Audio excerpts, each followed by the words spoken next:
সরকারি টেলিকম সংস্থা বিএসএনএল কবে 5G পরিষেবা আনবে সেদিকে তাকিয়ে রয়েছে গ্রাহকরা। এবার সেই ব্যাপারে একটি বড় আপডেট দিয়েছেন কেন্দ্রীয় টেলিকম মন্ত্রী জ্যোতিরাদিত্য সিন্ধিয়া। জানা গিয়েছে, নেটওয়ার্ক সম্প্রসারণের জন্য এখনো পর্যন্ত ৭৫,০০০-এরও বেশি 4G টাওয়ার চালু হয়ে গিয়েছে। আগামী ১-২ মাসের মধ্যে ১,০০,০০০ 4G টাওয়ার স্থাপন করা হবে।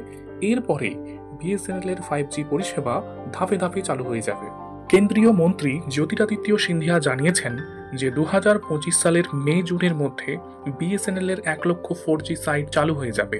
এরপর 4G থেকে 5G-তে রূপান্তর হবে, যা জুন মাসে শুরু হওয়ার সম্ভাবনা রয়েছে। গত বছর কেন্দ্রীয় সরকার বিএসএনএল এর জন্য ৮০,০০০ কোটি টাকারও বেশি বাজেট বরাদ্দ করেছিল।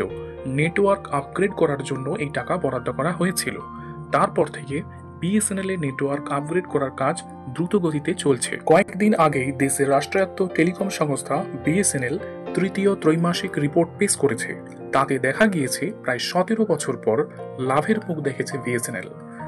তাদের সদ্য প্রকাশিত ত্রৈমাসিক রিপোর্টে দেখা গিয়েছে এই গত ৩ মাসে মোট ২৬২ কোটি টাকা লাভ হয়েছে বিএসএনএল এর।